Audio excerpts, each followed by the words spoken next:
Let's talk about winners and waste. Let me tell you the difference between winners and everyone else. It's not what winners do, it's what they don't do that makes them wealthy. See, everybody's trying to add their way to success. More tactics, more strategies, more hustle, more grind. But winners subtract their way to success. What you cut determines what you create. Losers hoard, legends harvest. Every no funds your next hell yes. I discovered that running my first business. I was drowning in opportunities. Every client wanted something different. Every market looked attractive. Every strategy seemed so smart.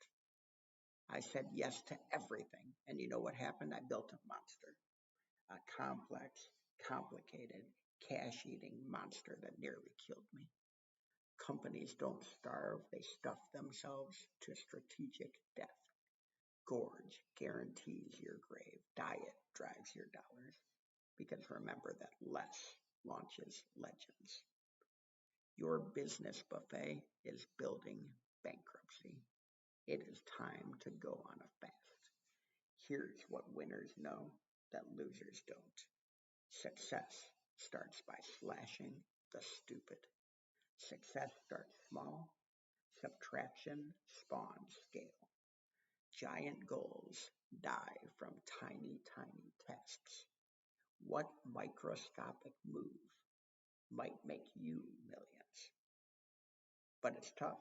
We're addicted to the addition. We think more means better, more products, more services, more features, more. Meanwhile, winners are playing a different game. They are playing the game of subtraction because subtracting spawns success and minimizing makes millions because less launches legends. What you remove actually reveals your genius. Let me show you how this works. Take any billion-dollar company, Apple, Amazon, Google, whatever. What made them great wasn't what they added, it's what they refused to add. Steve Jobs returned to Apple and killed 70% of the products. 70%. Everyone thought he was insane. You can't grow by shrinking. Watch me. Simple scales spectacularly. Complex crashes catastrophically because clarity creates cash. Every layer that you add will subtract a zero from your valuation. Amazon started with books, just books. Not books and music and movies and tools and groceries, just books. They dominated one thing completely before adding another. Sequence spawns success. Order offers opportunity. Focus finds fortune. Success is not about juggling. It's systematically slaying one large dragon at a time. Serial killers of problems get paid. Parallel processors go poor. But here's where it gets interesting. Winners don't just cut products, they cut people. Feed fortune's favorites, starve struggling stragglers, because winners warrant your wealth. Stop spreading resources like socialism. Start investing like an assassin. Equal distribution equals everyone dying. I know that sounds harsh, but reality is harsh. You've got limited resources, you've got limited time, and you've got limited energy. And every minute you spend on your worst performer is a minute stolen from your best. Allocate like assassins attack, precisely, purposefully, powerfully. Amateurs spread resources like manure. Assassins strike with surgical precision. One perfect shot will beat 1,000 scattered bullets every time. This applies to everything: customers, products, employees, initiatives. Winners are ruthless about winnowing. That vital 20% of your business validates your existence. The trivial 80%, that just tricks you into extinction. Few will fund your fortune, many will murder your momentum. Quality quashes quantity. So stop counting your activities and start counting your cash. And here's how to think like a winner. Step one, audit everything.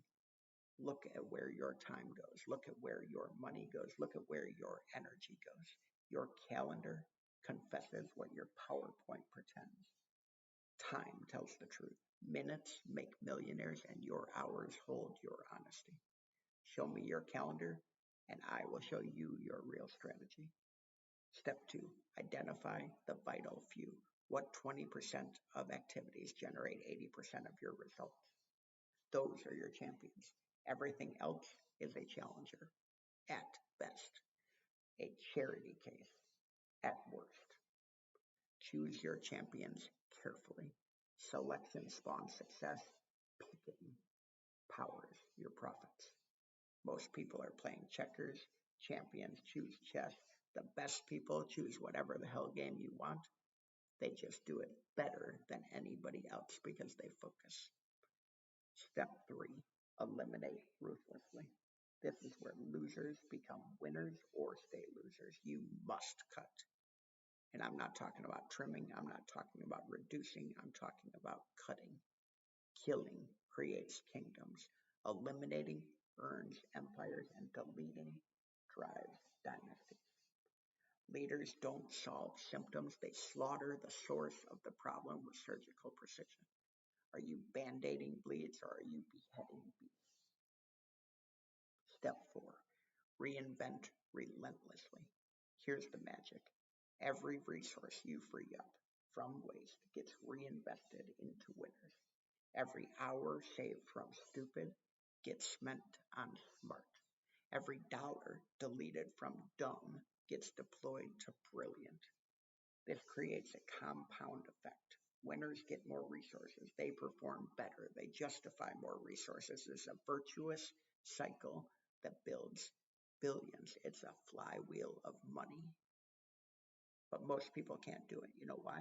Because cutting is scary. Cutting is hard. Saying no is hard because disappointment feels dangerous.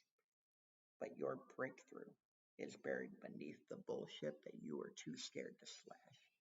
No nets nobility. Decline drives dollars.